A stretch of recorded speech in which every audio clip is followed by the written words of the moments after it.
ابراهيم الجمال. وينتهي اللقاء اعزائي المشاهدين، مشاهدي قناه النايل سبورت والتلفزيون المصري في كل مكان، بفوز نادي الاهلي على نادي الجزيره 75-70. الف مبروك للنادي الاهلي بطوله الدوري السوبر هذا الموسم، وهارد لك لنادي الجزيره والاتحاد وسبورتنج وسموحه والزمالك. هكذا يكون الترتيب بعد انتهاء دوري السوبر. رايك يا ميشو؟ والله انا يعني بحيي فرقه النادي الاهلي، هي من بدايه الموسم في امانه هي هي الاجهز خلينا نقول الحق بامانه. لا طبعا اجهز، عندها البنش، عندها مدرب كابتن اشرف توفيق، يعني مدرب فعلا يستحق كل تقدير. فرقه جاهزه، ولكن برضو مش عايزين يعني نضيع حق ومجهود فرقه نادي الجزيره النهارده. فرقه نادي الجزيره عملت جيم فعلا عالي، فرقه تستاهل انها فعلا تبقى فرقه بطل نادي الجزيره، رغم زي ما احنا قلنا في بدايه اللقاء فرقه عندها لعيبه من احسن لعيبه في مصر ما كانتش موجوده، رامي جنيدي، عمرو الجندي، مصطفى مشعل. فعلا انا شايف اداء كان اللقاء ده فعلا يا كابتن وليد لقاء نهائي، يعني كان شكله من بدايه الجيم لحد اخر ثانيه في الجيم ما كانش حد فينا يتوقع مين يكسب، اهلي او جزيره. ففعلا بقول للنادي الاهلي الف الف الف مبروك، بقول لكابتن اشرف الف مبروك، بقول لمجلس ادارته الف مبروك، فعلا يستحقوا بطوله الدوري. بقول بقى الانديه الجزيره، الاتحاد، الزمالك، سموحه، سبورتنج، فرقه سبورتنج انا شايف برضو عملت موسم كويس، عملت ماتشات في الدورتين المجمعتين اللي كانوا في طنطا هنا والدوره الاخيره. شايف الاجمالي فرقه نادي سموحه فعلا يعني كل الفرق، رغم ان البطوله بادئه يمكن متاخر، اغلبيه الاجهزه الفنيه كلها ما حدش كان عارف الدوري هيبدا امتى، عدم جاهزيه اللعيبه، ولكن المجمل العام يا كابتن وليد انا شايف ان دوري ناجح. اتحاد كره السله فعلا يشكر ويحترم على قراره برجوع دوري كره السله. فعلا احنا برضو دلوقتي بنتكلم عشان احنا مستنيين المراسم، بنرجو من الساده المشاهدين ان يبقوا معنا لمشاهده مراسم نقل تسليم درع الدوري الممتاز دوري السوبر هذا الموسم والميداليات. كمل يا ميشو. بس فطبعا انا بقول لك زي ما يعني بنبارك للنادي الاهلي، بنشكر الناس اللي كانوا معانا وامتعونا زي كابتن عماد محمود، كل المشاهدين بصراحه كل المشاهدين اللي متابعين معانا على الفيسبوك وعلى الجروب بتاعنا على الباسكت بول باستثناء 1 أو 2 هنشيلهم، يعني بنقول لهم شكرا بجد على مشاركتكم الجميله، وانتوا اللي خليتوا للمباراه طعم، وبأدائكم وردودكم وتجاوبكم معانا على طول. وان شاء الله دائما كعادتنا وكعادتي معاكم اننا هنتواصل. بنقول الف مبروك للنادي الاهلي وهارد لك للانديه بالترتيب. هي الاتحاد في المركز الثاني، الجزيره في المركز الثالث، سموحه سبورتنج في المركز الرابع، سموحه في المركز الخامس بعد فوزه النهارده، الزمالك بياتي في المركز السادس. الف مبروك للنادي الاهلي، هارد لك لجميع الفرق، لان فعلا يعني انا يعني كنا نتمنى مش علشان حاجه، كنا نتمنى ان احنا نستمتع كمان وكمان في الباسكت، ولكن احنا لسه عندنا في مشوار الكاس. اكيد برضو دي حاجه الخميس القادم ان شاء الله هتمتعنا، هنستمتع. نتمنى ان احنا نشوف باسكت بمستوى اعلى من كده كمان، نتمنى نشوف منافسات اكتر من كده كمان. لكن فعلا انا بحيي فرقه النادي الاهلي، وبقول لهم الف مبروك. فعلا كل جماهير النادي الاهلي الف مبروك، وهارد لك للجماهير الاخرى اللي ما كانش ليها نصيب في الدوري هذا الموسم. كل الكومنتس جايه، يعني مش عايز اقول بقى وسام واحمد وكريم وليد، كلهم بيقولوا مبروك للنادي الاهلي. وسام حتى بيقول افرح يا كابتن وليد الاهلي فاز بالدوري وما تخافش الاتحاد لن يبتعد بصداره الترتيب. هقول لكم دلوقتي صداره الترتيب ماشيه ازاي عقبال نقل المراسم. بنقول ان الاتحاد السكندري بياتي في الصداره برصيد 14 بطوله في الدوري الممتاز، بيليه نادي الزمالك برصيد 12 بطوله، بياتي بعد كده نادي الجزيره برصيد 8 بطولات. نادي الاهلي بهذه البطوله هي البطوله الرابعه ليه، منهم 3 باسم اشرف توفيق 2000-2001 وها هي 2012. السجل التاريخي لبطولة الدوري الممتاز هذا هو نادي الزمالك.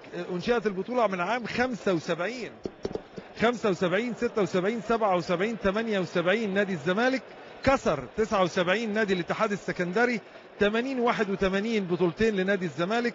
يأتي الزعامة للاتحاد السكندري زي ما احتكرها الزمالك والجيل الذهبي لنادي الاتحاد السكندري 82 و83 84 85 البطولة ألغيت لكن الاتحاد كان فايز بيها.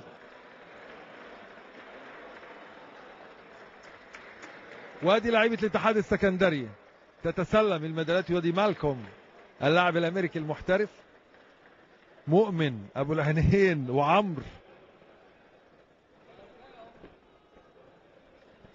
عبد القادر. مؤمن اهو، عمرو وراه.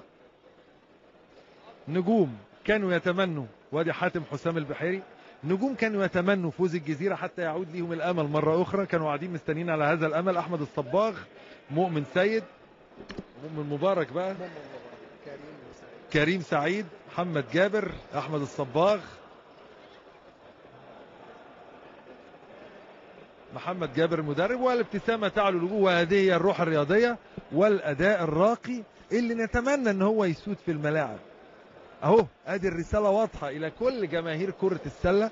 الكل كان بيشجع معانا على الجروب بمنتهى الروح الرياضية. لم نلاحظ اي لفظ او اي حاجة خارجة باستثناء 2 مفيش مشكلة فيهم، ما يعرفوش لسه نظام الجروب هنعلمهم.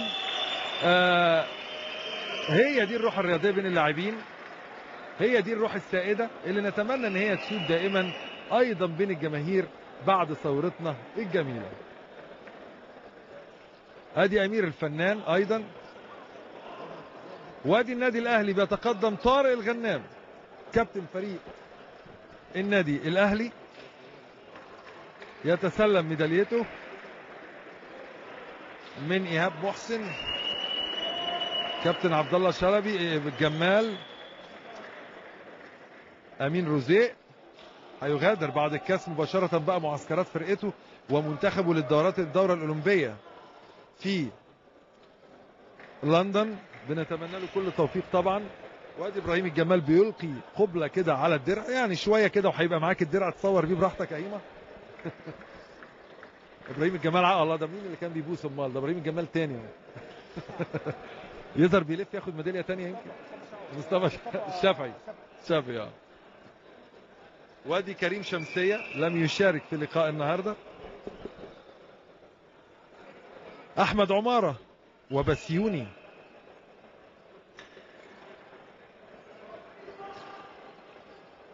مصطفى عشماوي بيسأل بيقول يا كابتن بطولة الكاس امتى الاسبوع الجاي؟ ان شاء الله 17 و18 وبعدين 19 راحة والنهائي يوم 20.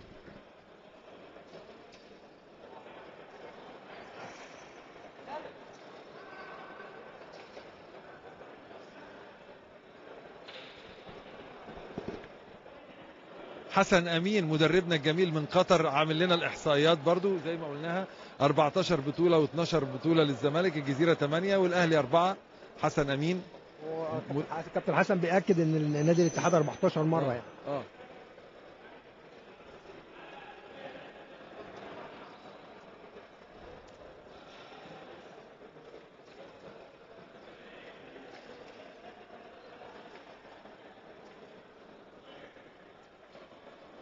وادي بقية اللاعبين، وادي الطاقم والجهاز الاداري والرضا والدكتور وكل الناس.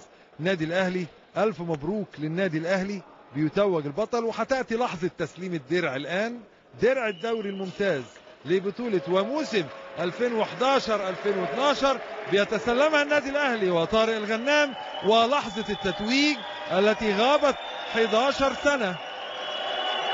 طارق الغنام والنادي الاهلي، الف مبروك للنادي الاهلي، الف مبروك للنادي الاهلي. لك الحق ان تفرح يا لاعبو الاهلي، يا اشرف توفيق، ايهاب توفيق، ايهاب الالفي، كل الجهاز الفني والنادي الاهلي. بنوجه كل التهنئه للكابتن حسن حمدي وجميع اعضاء مجلس الاداره، كابتن عمرو فاروق عضو مجلس الاداره الناشط والمشرف على كره السله اللي هو انا مش شايفه النهارده، والسلام الجمهوري.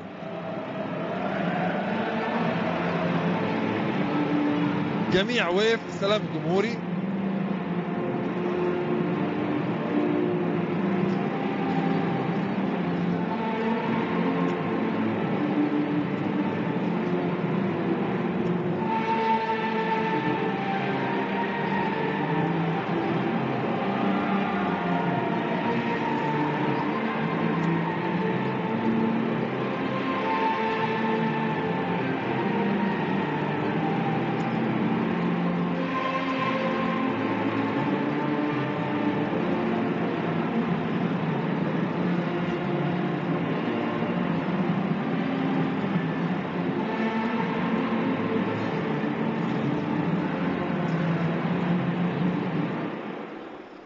بهذا السلام الجميل: بلادي بلادي بلادي، لك حبي وقلبي وفؤادي. هو لك حبي وفؤادي. يكون خير الختام، ونتمنى من جميع المشاهدين ان هم يكونوا قد استمتعوا باللقاء. كل المشاهدين في كل المكان، رئيس نادي الشارقة بالامارات، الامارات وقطر والبحرين، وكل الناس اللي شاركونا في كل حتة، بنقول لكم يا ريت تكونوا مستمتعين، وقد يكون السلام الجمهوري خير ختام. اعزائي المشاهدين، ارجو ان تكونوا قد استمتعتم. بشكرك يا كابتن ميشو على التحليل الفني. انا بشكرك طبعا يا كابتن وليد. انا سعيد جدا ان انا كنت معاكم النهارده، وسعيد جدا ان انا فعلا ان انا اكون معاك في فاينل دوري 2011 2012. وان شاء الله اترككم في رعاية الله وامنه. وكان معكم معلقكم الرياضي وليد ابو سريع، والسلام عليكم ورحمة الله وبركاته.